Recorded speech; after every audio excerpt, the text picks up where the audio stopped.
High, কেমন আছেন সবাই? আশা করছি সবাই খুব ভালো আছেন। আমরাও খুব ভালো আছি। তো আজকে ওয়েদার একটু ভালো আছে, এখন বৃষ্টি পড়ছে না, কিন্তু মেঘের অবস্থা দেখে বুঝতেই পারছেন একটু পরেই কিন্তু বৃষ্টি নেমে যাবে।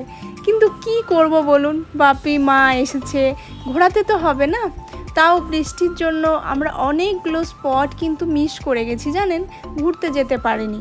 এত পরিমাণে বৃষ্টি হচ্ছিল যে বেরোতে পারিনি। কি আর করব বলুন। তাও যে কয়টি জায়গা আমরা ভিজিট করেছি বা ঘুরেছি আপনাদের সাথে শেয়ার করার চেষ্টা করছি। আপনাদের কেমন লাগছে আমার ভিডিওগুলো আর দেখে কতটা মজা পাচ্ছেন সেটা প্লিজ আমাকে কমেন্টে জানাবেন। আর ভিডিওগুলো যদি বেশি ভালো লাগে তাহলে প্লিজ একটু শেয়ার করবেন। তো চলুন আজকে একটু গোবিন্দজির টেম্পল থেকে ঘুরে আসি। তো আমি আপনাদের আগেই বলেছি রাসলীলার উৎপত্তি মণিপুর থেকেই কিন্তু হয়েছিল।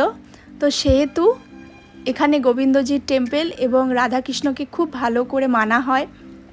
তো গোবিন্দজির টেম্পল যাওয়ার আগে আমরা এই জায়গাটাতে ঢুকেছিলাম। আসলে কাংলা বন্ধ ছিল আজ, যেহেতু সোমবার, মিউজিয়ামটাও বন্ধ ছিল। তো কাংলা এবং মিউজিয়ামের অপোজিটেই এই স্পটটা পড়ে। এটা একটা সেমিট্রি, বাট এখানে কাদের সমাধি আছে সেটা আমার ঠিক জানা নেই। প্লিজ কেউ জানলে আমাকে জানাবেন, আমি ঠিক জানি না। এবং এর পাশে যে মাঠটা দেখতে পাচ্ছেন এটা বলে পোলো গ্রাউন্ড। পোলো খেলার উৎপত্তি কিন্তু মণিপুর থেকেই হয়েছিল। এই যে দূরে দেখুন ঘোড়াগুলি বাঁধা আছে, এখানে পোলো খেলা হয়। এবং এই জায়গাটিতে ঢোকার জন্য কিন্তু কোনো এন্ট্রি ফি লাগে না। আপনি এখানে আসতে পারেন, নিরিবিলিতে বসে থাকতে পারেন। খুব শান্তিপ্রিয় একটা জায়গা, খুব ভালো লাগে আমার এই জায়গাটা। এই জায়গাটা একটা পার্কের মতন, চারিদিক দেখতেই পাচ্ছেন একদম সবুজ আর খুব সুন্দর পরিষ্কার, সাজানো গোছানো, খুব ভালো লাগে কিন্তু এই জায়গাটায়।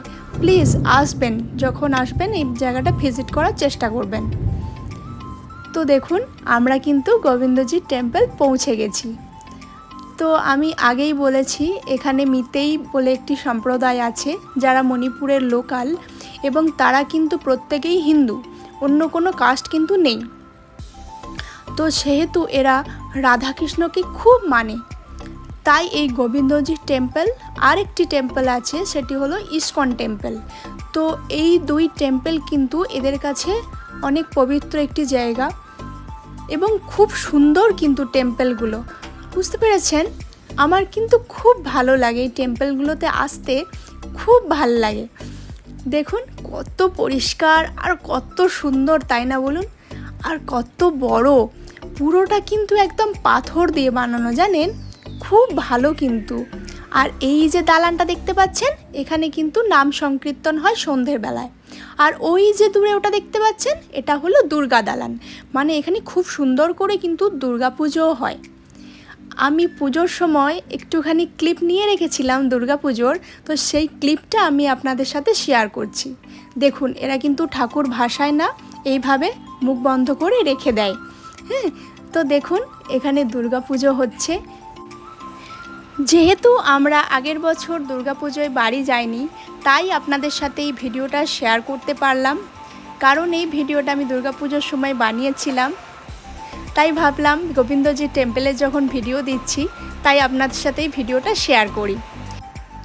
আর আগের বছর কিন্তু কোনো ফেস্টিভ্যালই সেভাবে কিন্তু এরা মানাতে দেয়নি, কারণ এখানে যেহেতু ঝামেলা চলছিল, সেই জন্য যে কোনো ধর্মের যে কোনো ফেস্টিভ্যাল কিন্তু বন্ধ ছিল পালন করা।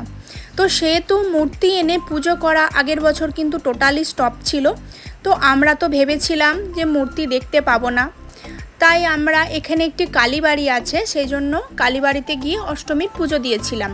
তো তারপরে আমার বরকে বললাম যে চলো একটু গোবিন্দজির টেম্পল থেকে ঘুরে আসি। তো প্রথমে তো আমরা ভেবেছি এখানে কিছু হচ্ছে না, সে একটু দর্শন করে চলে যাব, ঠাকুর দর্শন করে চলে যাব।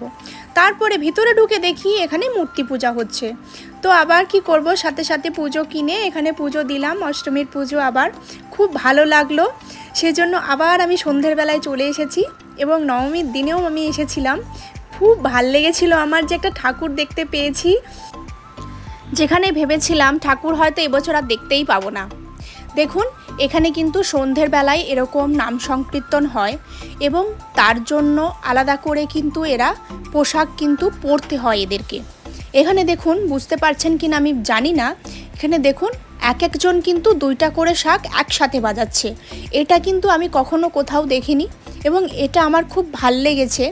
এবং এরা কিন্তু খুব ধার্মিক হয় জানেন, এরা মানে যে কোনো পূজা আর্চা বলুন খুব নিষ্ঠাচারে কিন্তু করে।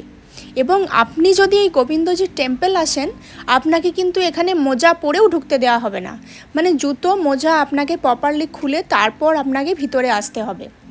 তো দেখুন আমরা এখানে এবার কিন্তু পুজো দেব। আমি গেছিলাম বাইরে পুজো আনতে, তো জানি না তো মন্দির খোলা থাকবে কি না, তো এসে দেখলাম মন্দির খোলা রয়েছে এবং ঠাকুরকে সন্ধ্যের বেলার জন্য সাজানো চলছে। তো আমরা যখন এসেছিলাম তখন সেভাবে কেউ ছিল না, কারণ পুজো শুরু হয় 6টা 7টার পর, তো তখন সবাই আসে।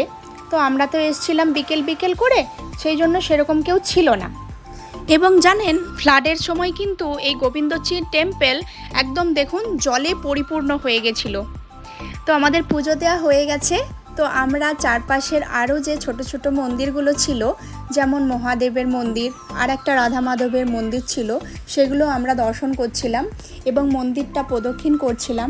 তো এই জায়গাটা এত শান্তিপ্রিয়, এত পরিষ্কার, এত ভালো লাগবে আপনার এখানে এসে, আপনার এখানে এলে কিন্তু যেতেই ইচ্ছা করবে না। আর চারদিকে এত গাছপালা, এত সুন্দর সবুজ, আপনার খুব ভালো লাগবে। বুঝতে পেরেছেন, জায়গাটা কিন্তু খুব সুন্দর। এই যে দেখুন আর একটা রাধা মাধবের মন্দির, এটা হলো মন্দিরের ঘন্টা। এবার আমরা মন্দির প্রদক্ষিণ করছি। আর এখানে জানেন অনেকগুলো আম গাছ ছিল, আর আমরা শুধু ভাবছিলাম কোথায় একটা আম পড়ে আছে কুড়াবো। তো যেহেতু এখন এখানে আম গাছে এখনও কাঁচা, জানেন এদের এখানে সব কিছুই কিন্তু দেরিতে দেরিতে ফলে। মানে ধরুন আমাদের ওখানে যখন পাকা আম পাওয়া যায়, তখন কিন্তু এদের এখানে গাছে একদম কাঁচা আম পাবেন আপনি। আর দেখুন এই যে জায়গাটা দেখতে পাচ্ছেন, এখানে কিন্তু ভোগ খাওয়ানো হয়। ভোগ খেতে গেলে আপনাকে কিন্তু কুপন কাটতে হবে। তো আমরা যখন কুপন কেটেছিলাম তখন কিন্তু 200 টাকা করে কুপন ছিল পার হেড। তো এখন কত হয়েছে জানি না, তবে আপনারা এখানে ভোগ খেতে পারেন। এখানের ভোগ খুবই সুস্বাদু। আর মানে টোটালি যে ভোগটা পরিবেশন করা হয় সেটা কিন্তু পুরোটাই সেদ্ধ থাকে, কোনো অয়েল থাকে না কিন্তু ভোগের মধ্যে। আর ভোগের সাথে পায়েসও দেওয়া হয় এবং পায়েসের সাথে একটা ব্ল্যাক রাইসের ভাত কিন্তু ব্যবহার করা হয়, যেটা এরা এই পায়েসটার সাথেই কিন্তু খায়। চলুন আজকের মতন এখানেই স্টপ করছি। টাটা, আবার দেখা হবে।